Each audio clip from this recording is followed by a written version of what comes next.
Hey, story lovers. If you enjoy getting lost in powerful, emotional, or spine-chilling tales, make sure to subscribe and follow the channel. There's a new story waiting for you every week. The audience is eager to follow Daniel as he faces the eerie, supernatural events unfolding around him. He's someone who has never believed in the spiritual world. But to help viewers understand more clearly and feel more deeply the journey he's about to take, let me quickly remind you of what happened in the previous episode. Daniel is a nursing intern who doesn't believe in the supernatural. Hospitals are supposed to be places of healing, but at night, when the lights dim and the corridors echo with silence, they can feel like gateways to something darker, something alive in the shadows. That was what Nurse Vanessa had in mind when she deliberately assigned Daniel, a young nursing intern, to the night shift in a hallway where countless others had whispered of ghostly encounters. Daniel didn't believe in spirits. To him, stories of hauntings were nothing more than tired superstitions, illusions born of sleepless nights and exhausted minds. But skepticism doesn't save you when the unseen decides to reveal itself. That night, as Daniel made his rounds, he froze. At the far end of the corridor, beneath the flickering fluorescent bulbs, he saw it, a figure in a doctor's coat, his face pale and hollow, pushing an old woman in a wheelchair. Their eyes seemed empty, yet fixed on him, as if they had been waiting. Daniel's breath caught in his throat. He blinked once, twice, and they were gone. Only the sound remained, faint, metallic wheels squeaking against the floor tiles. In the days that followed, the visions grew worse. Daniel's sleep was torn apart by dreams of the same doctor and his silent passenger. Sometimes the dreams felt so real he woke, drenched in sweat, his heart hammering as if he'd truly walked alongside them. Terrified and desperate, he confided in Mr. Allen, a veteran security guard who had worked at the hospital longer than most of the staff, had even been alive. Mr. Allen lowered his voice, glancing over his shoulder as if the walls themselves might be listening. That spirit you're seeing is Dr. Vincent Koa. He was a brilliant cardiologist here, saved more lives than anyone could count. But when his own mother, Mrs. Davis, collapsed with a heart attack, he couldn't save her. That failure broke him, and the rumors, the whispers about his so-called incompetence, they tore him apart. He couldn't bear the shame. One night, he ended it all. Mr. Allen's eyes darkened. Now he roams these halls, pushing her wheelchair, forever bound to her. Daniel's skin crawled. He wanted to laugh it off, to tell himself the old guard was just fueling the legend. But the visions, the sounds, they were real, too real. That night, a younger guard named Duke noticed Daniel's pale face. Without a word, he pressed something into Daniel's Palmer talisman, old and worn. "Keep this with you," Duke muttered. "It'll protect you." Daniel stared at the crude object. His skepticism won. Later, he tossed it into the trash.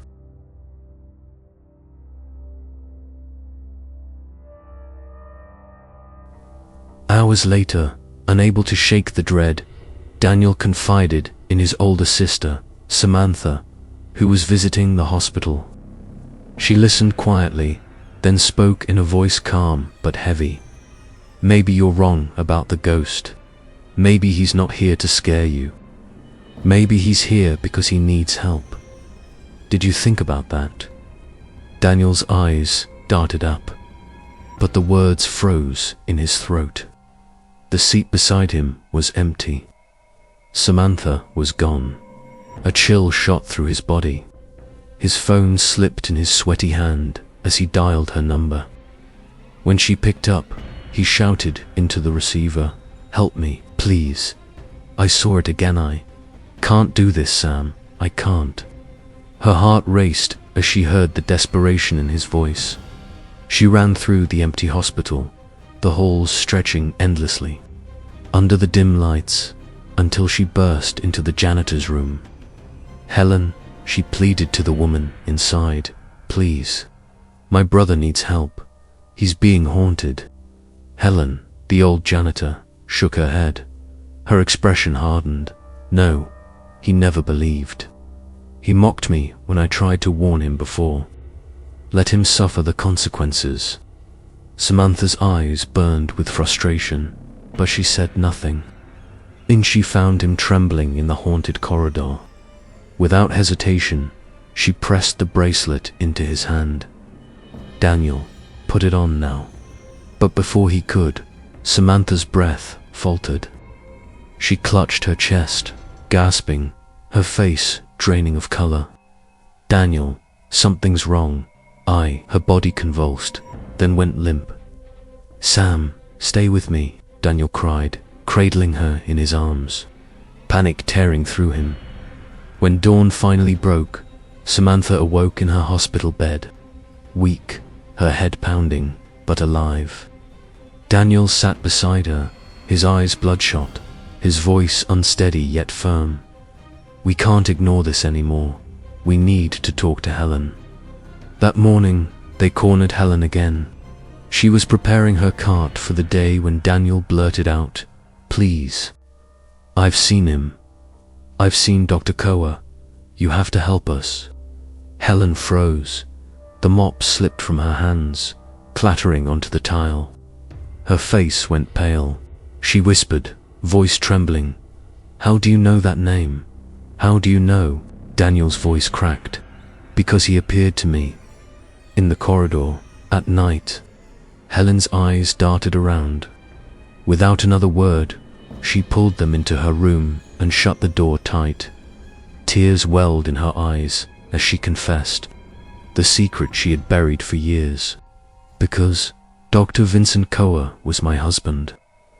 Her story unraveled in sobs and broken words. She had once been his patient, then his wife.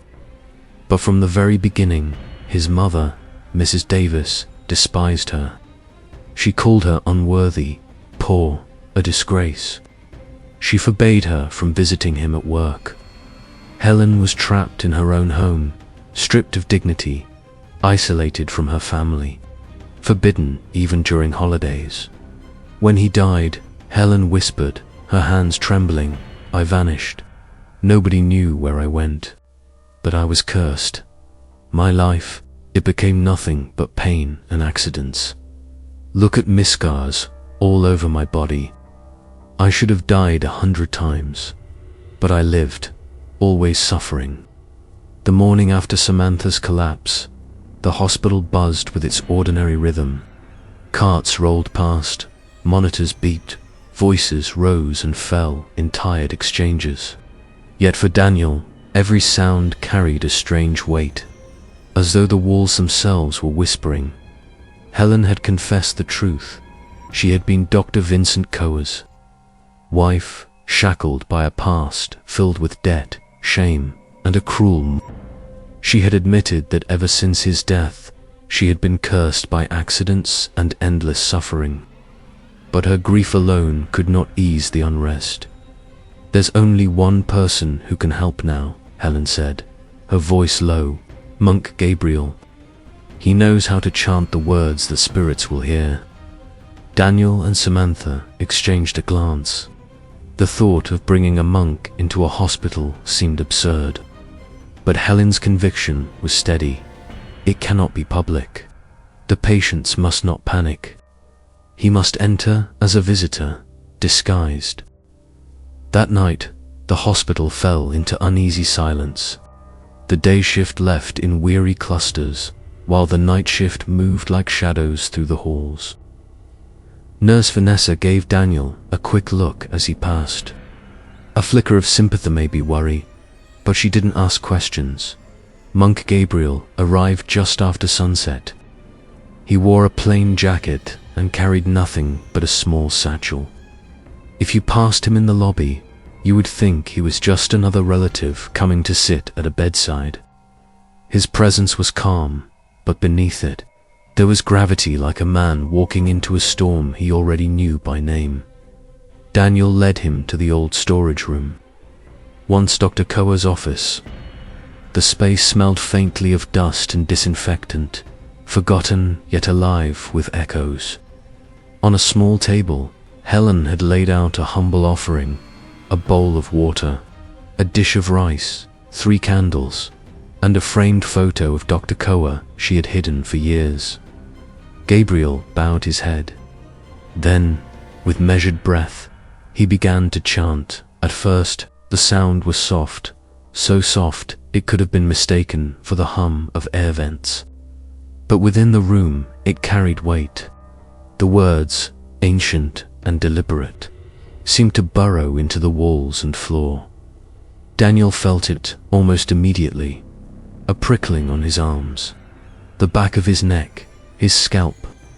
It spread like ice water coursing beneath his skin. Then came the heaviness, not ordinary tiredness, but a pull, as though gravity had doubled and was dragging his eyelids shut. His eyes burned with tears that slipped free even as he tried to hold them back. Samantha gripped her hands together so tightly her knuckles turned white. "Daniel," she whispered, "do you feel that?" "Yes," he breathed. "All of it." The candles flickered, trembling in invisible wind. The overhead light dimmed. Somewhere, faintly, came the squeak of wheels at the security desk. Mr. Allen shifted in his chair. He thought he heard something like distant chanting carried by a draft. Duke sat beside him, staring into nothing, jaw tight. Neither spoke. Some things were better left unacknowledged. Back in the storage room, Gabriel's voice deepened. His chants grew stronger, a rhythm steady as a heartbeat. The photo of Dr. Koa caught the candlelight, and for a moment, just a moment, the gleams seemed to flicker across his eyes. Helen gasped. Her hands trembled. "Please," she whispered. "Please, let him hear me. Just once." Daniel swayed. The room blurred. He closed his eyes and found himself somewhere else, the temple. He could feel the stone floor under his knees, hear the wind chimes, smell the incense. Yet when he blinked, he was back in the storage room. Again, blink, and the temple returned. It was impossible, and yet it was real. The chant did not stop. It threaded through both worlds. Suddenly, the atmosphere shifted. The room felt crowded, though only the 3 of them were present. Daniel could sense its spirits, dozens of them, listening from the shadows. The air was thick with grief, sorrow, and longing. Some pressed close, desperate to be freed. Gabriel's chant rolled like thunder, low and unyielding. Daniel turned his head slowly. To his right, 3 feet away, something watched. He saw nothing, only the corner of the room, but his body screamed that someone was standing there. Someone broken, someone guilty. He almost said the name, Dr. Koa, but the chant drowned his voice, as if the room itself refused to let the word escape. The ritual stretched for hours. The monk's voice changed with each cycle, soft, then strong, then deep enough to vibrate through the floor. The air grew heavier, then lighter, then heavy again. Daniel fought the sleepiness that kept pulling him under, knowing if he surrendered, he might never wake. When the chanting finally slowed, it didn't end, it dissolved, like waves retreating from a shore, leaving only silence and the imprint of their passing. Gabriel exhaled, his shoulders lowering. The candles steadied, no longer trembling. He bowed to the photo, to the altar, to the unseen. Helen's eyes brimmed with tears. Was he here? she asked, her voice breaking. The monk regarded her kindly. Many heard, many moved on, but some ties cannot be cut so easily. She lowered her gaze. So, not him. He said nothing. His silence was an answer in itself. They escorted Gabriel to the elevator. Before stepping in, he paused, looking at Daniel with a frown that cut deep. "You carry something that is not yours," he said. "Make space for yourself again, or it will consume you." The doors slid shut before Daniel could ask what he meant. That night, Daniel lay in his narrow on-call bed, staring at the ceiling. He counted the seconds to prove time still moved. 300. 400. His thoughts drifted. Then the chimes began. He was kneeling in the temple again, incense curling through the air. He raised his hands to pray. Tears streamed down his face. When he opened his eyes, he was back in the hospital corridor, on his knees, palms pressed together, cheeks wet. Was it real? He whispered to himself. Or a dream? No answer came. By morning, the storm outside broke. Rain streaked the windows, turning the sky into a smear of grey. Daniel delivered medications from room to room, his smile brittle. At one point, heat surged across his chest, sudden, searing, then gone. His breath quickened. He shook it off, continued walking. At the nurse's station, Nurse Vanessa caught him staring into space. "Daniel, you okay?" He forced a nod. "Yeah, just thinking." But inside, he knew the truth. The chanting had stirred something. Not just in the spirits. In him later, as the sun sank behind storm clouds, Helen appeared in the break room doorway. Her face was pale, but her eyes burned with resolve. "It's not finished," she said. Daniel looked up, exhausted. "Then what do we do?" "We ask directly," Helen whispered. "If the living cannot answer us, we ask the dead." Samantha stepped forward, a folded paper in her hand. A spirit board, letters drawn, words ready, the candles, the planchette. The prayer, they would summon it. Whatever it was, her voice broke as she pulled aside a curtain in the corner. Behind it, a small altar. A faded photograph of Dr. Koa stared back. "I've seen countless spirits in this hospital, but not him. Never him. Because his mother, Mrs. Devashi, will not allow me to see him. She keeps him from me. She won't let me apologize. She won't let me say goodbye." Daniel and Samantha sat frozen, the weight of her confession pressing against them, like the hospital walls closing in. The hospital was quiet that night, too quiet. Even the hum of the fluorescent lights sounded strained, as if the building itself was holding its breath. Daniel, Samantha, and Helen moved together down the empty corridor, their shadows stretching long across the walls. The old storage room loomed ahead, its door already half open like a mouth waiting to swallow them. Helen carried the spirit board wrapped in cloth. Samantha clutched 2 thin candles, and Daniel's hands trembled at his sides, though he carried nothing at all. The weight of dread was more than enough. Inside, the air was colder than the hallway. Dust floated like ash in the glow of the single overhead bulb. Helen cleared a small table and laid out the board, the alphabet in 2 rows, numbers beneath, and the words, yes, nitrogen monoxide, goodbye inked at the corners. She placed the planchette in the center. Samantha lit the candles and set them on either side. Their flames wavered, casting jagged shadows that danced across Dr. Koa's photograph on the altar. Helen whispered the invocation, her voice cracking. "O wandering spirits, if you hear us, If you drift in this place, come. Speak, we do not command, we ask. We do not mock, we beg for truth. The silence thickened. The bulb overhead flickered once, twice, and then dimmed, leaving only candlelight. The planchette trembled. Daniel's breath caught. His throat tightened as the pointer scraped across the board. Slowly, painfully, it spelled M-O-T-H-E-R-A. Chill coursed through him. Samantha gasped, her fingers twitching uncontrollably.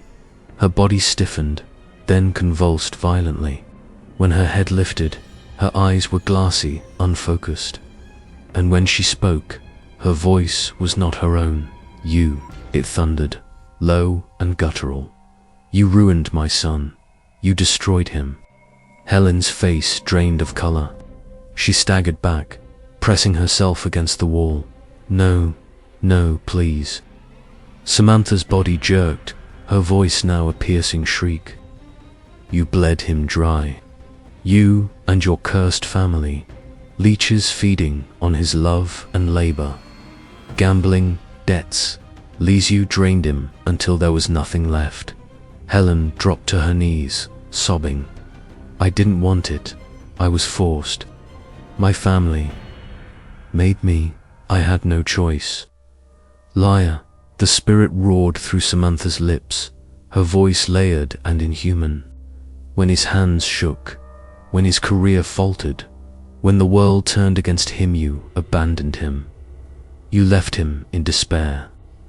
Daniel reached out, desperate to pull his sister free, but her body snapped back violently as if invisible hands had shoved her.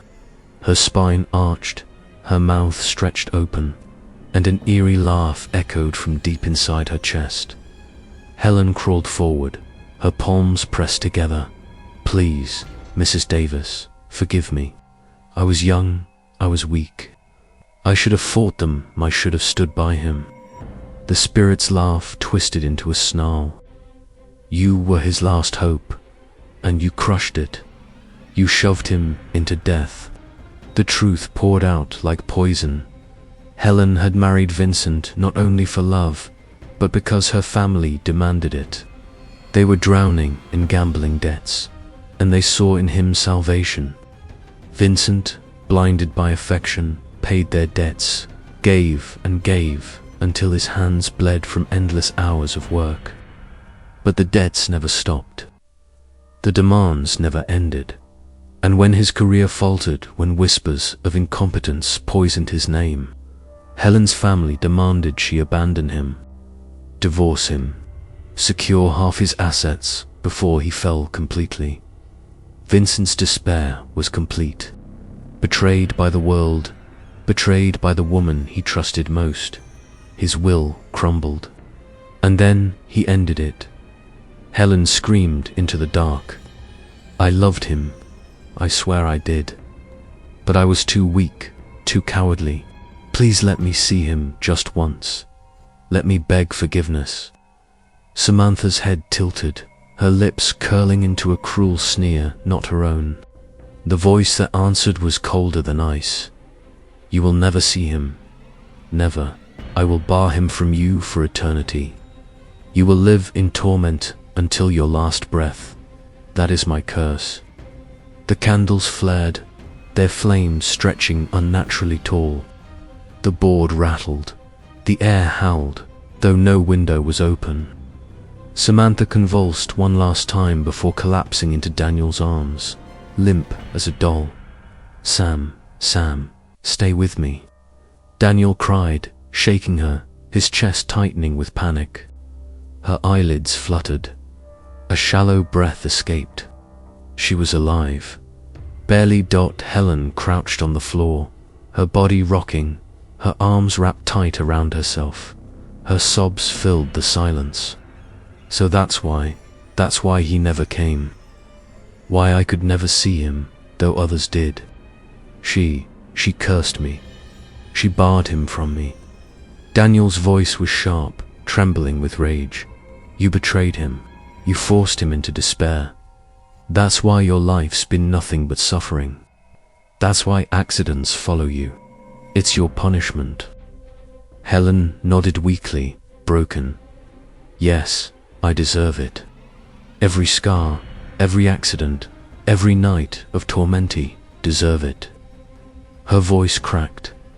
All I can do now is pray for him. Pray for forgiveness, though I'll never be granted it. The candles sputtered out, plunging them into darkness. For Daniel, the night shattered everything he had ever believed.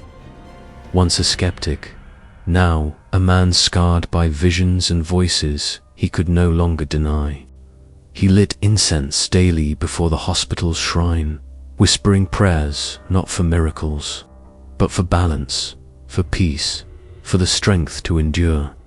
But peace never came. His body betrayed him. Heat surged through his chest at random, burning as if his skin itself glowed from within. His moods broke like waves on jagged rocks, rage one moment, sorrow the next. It felt as if another presence had taken root inside him, whispering in his blood. Helen remained cursed, trapped in regret. Each night she prayed before the altar she had hidden in her janitor's quarters, whispering apologies that would never be heard. And Samantha, she carried the bruises of possession not on her skin, but in her trembling hands and sleepless eyes. One grey morning, Daniel carried a tray of medication down the ward. Rain streaked the windows, washing the world outside into a blur. His feet dragged.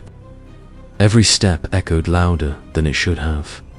He stopped at bed 3 million rupees. Parker, a quiet woman in her 40s, lay curled beneath the sheets. Her complaints were simple: fatigue, low blood pressure, aching joints. Nothing in her chart explained the deep shadows under her eyes, the way her skin seemed drained of color. Daniel frowned, setting the pills on her tray. "Strange," he murmured. "None of this makes sense." Behind him, Samantha shivered. Her voice was low, hesitant. "Daniel, I saw something last night." He turned. "What did you see?" Her lips quivered. A child's spirit. It was bouncing on her back, laughing, feeding on her. Daniel's chest tightened. He locked eyes with his sister. The look they exchanged was wordless, but heavy with resolve. The battle with the dead was far from over.